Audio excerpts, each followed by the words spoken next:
Welcome to This Explainer. Today, we're diving into an absolutely epic, almost terrifying what-if scenario. What if we literally lost everything?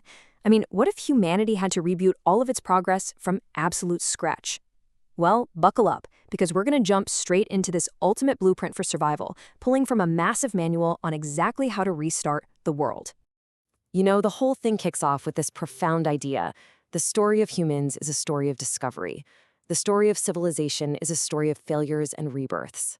It perfectly sets up the fact that our civilization is essentially on an endless loop. We build, we sprint faster, we grow bigger, and eventually we fall. And while we can't exactly hit the brakes on the fall, we can absolutely manage the rebirth. And this perfectly illustrates that cycle. It's this wild blend of mechanical gears, skulls, and nature taking over. It's the universal law of rebuilding.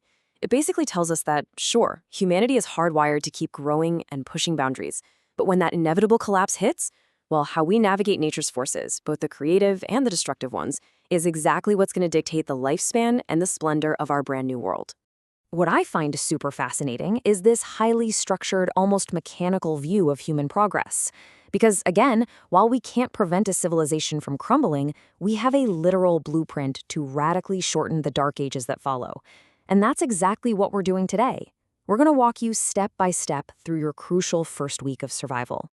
All right, let's get into phase 1, the spark and the spring. So right after the world goes sideways, cold is your immediate killer. You've got to tackle this first with absolute urgency, because without warmth, your reboot of civilization is over in a matter of days. Getting a fire going is task number 1. You'll want to use the bow method. You harness friction by taking a flexible rod and a hardwood stick. Stand the stick upright in a little hole carved into a wooden plank, wrap the bowstring around it, and just saw it back and forth. That intense rotation heats the plank until it smolders. The real trick here? Place dry tinder. We're talking moss, cedar chips, or maybe palm tree husks right at that contact point to catch the flame. Okay, you've got fire. Next up is water. And thankfully, nature drops some brilliant little hints for finding groundwater so you aren't just wandering around aimlessly. Keep your eyes peeled for large insect colonies, especially bees and ants. Also, pay attention to the flight paths of birds. Even a patch of localized fog early in the morning is a dead giveaway for a hidden water source. But hey, massive warning here. Raw natural water can and will kill you. Just because you found it doesn't mean it's safe to drink. You absolutely have to filter out the biological threats. If you don't have a charcoal filter handy, you can drain water through sand. Or, incredibly, if you're in the tropics, slightly porous banana peels actually work. Then, you absolutely must boil it. No metal pot? No problem at all. Just construct a quick container out of birch bark and drop scorching hot river pebbles straight into the water to bring it to a rolling boil. Moving right along to phase 2, sustenance and stone. Now, we're shifting gears from immediate life-or-death survival to finding safe calories and building the rudimentary tools you need to harvest them.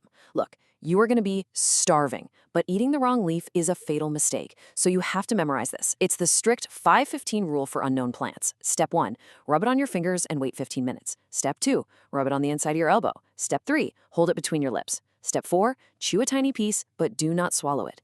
Only after passing every single one of those tests and waiting 15 full minutes between each one do you finally swallow a tiny piece.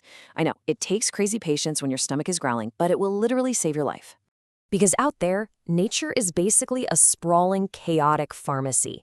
On one hand, you have safe bets. Blueberries are generally way safer than red or white berries, and water-filled cacti are absolute lifesavers for dehydration. But on the flip side, you have to steer clear of umbrella-shaped plants and watch out for hidden toxins in normal fruits. Believe it or not, the pits and seeds of cherries, peaches, and apples contain cyanogenic glycosides. Bad news. All right, so to process whatever you forage, you're going to need tools. Let's compare the two ultimate survival rocks, flint and obsidian. Flint is your go-to for rugged durability. It flakes off into these razor-sharp knives and tough axe heads that can take an absolute beating. Obsidian, on the other hand, which is volcanic glass, is pretty fragile, but it can be chipped into edges that are significantly sharper than modern steel. It's perfect for fine, precise scalpel work. Honestly, you're going to need both in your toolkit. Which brings us to phase 3, shaping the environment. So our bodies are secured, now we need to secure our location. We're upgrading from a desperate nomadic lifestyle to setting up a solid base camp. And to build anything, you need two things: rope and axes. So how do you get rope? You actually heat willow bark over a fire until you hear this faint hissing sound. That tells you the bark is ready to peel. You boil it, split it, and twist those fibers together to make incredibly strong ropes. After that, you wrap that rope super tightly around a thick branch, split the wood down to the rope, wedge in your sharp flintstone, and bind the whole shebang tight. Boom! You've just crafted an axe. Now that you've got tools in hand, it is time to build, relying on some genuinely brilliant architectural hacks from our ancestors. If you want a T-frame hut, you can just dig straight into a hillside. You're using the earth itself as your back wall for instant structural support and insulation. Or let's say you're stuck in the freezing cold. You lay snow blocks in a very precise spiral. That spiral dome shape is genius because it traps your body heat inside the igloo while the freezing ambient air outside keeps the actual structure completely solid. If you're out on the open plains, a teepee is definitely your best bet. You soak animal hides in an alkaline solution to treat them and then stretch them tight over dried branches. But here is the absolute crucial detail: wind resistance. To stop your new home from blowing away during a storm, you have to attach a heavy anchor belt right from the top connection point and drive it straight down into the ground with a peg. That downward tension is what holds the entire structure completely firm against crazy winds. And that leads us to phase 4, beating the microbes. Okay, we're stepping up from basic, gritty survival to long-term health and sanitation, because at the end of the day, bacteria will take you out just as quickly as a wild animal will. The name of the game here is soap, and to get soap, you absolutely need lye. Lye is basically an aqueous solution of ash acting as a highly caustic base. And there is a beautiful, almost poetic irony to this.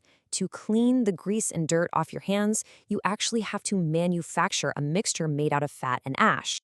So how does this actually work in practice? Extracting lye takes a very specific filtration setup. You grab a wooden barrel and build some layers. Wood shavings at the very bottom, then a layer of straw, and finally a thick layer of wood ash dumped right on top. Then you pour boiling water over it all. The liquid that slowly drips out of the bottom, that's your lye.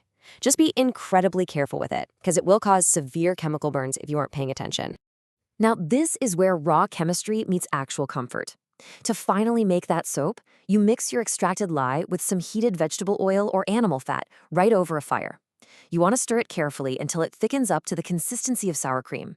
And hey, you don't have to live in a totally drab, gray world anymore. You can actually add a splash of beet juice to dye your new soap a pleasant pink, or maybe some strong coffee to give it a rich, chocolatey look. So cleanliness is handled. Next, we look to medicine. As we mentioned, nature is this massive, sprawling pharmacy if you just know what you're looking for. Take a second and look at these simple but totally miraculous plants. Crushed broadleaf plantain leaves will release oils that clean out wounds and drop inflammation. Duckweed, which you can literally pull right out of a swamp, can help reduce the severity of a flu. And if you make an infusion out of burdock root, it can be used to treat rattlesnake bites and cleanse the blood. It's wild. Let's be real, rebuilding the world from scratch is intensely stressful, and maintaining your mental health is a huge part of survival too. Arctic root, which you can usually find near cold mountain streams, acts like a natural energy drink that relieves extreme stress. And never, ever underestimate the power of a steam bath. The rapid temperature changes actually fortify your immune and cardiovascular systems. Plus, the relaxed communal atmosphere of a sauna promotes open communication and vulnerability, and that is absolutely vital for keeping your newly formed little tribe united and sane. We have really just scratched the surface of the massive scope of human achievement here. I mean, we went from frantically striking a spark to practicing botanical medicine and building saunas in just a matter of minutes. So I want to leave you with a pretty provocative question. If the world actually ended tomorrow, which page of this blueprint would you write first? Are you ready to rebuild? Thanks for joining me on this explainer, and definitely keep that curiosity alive.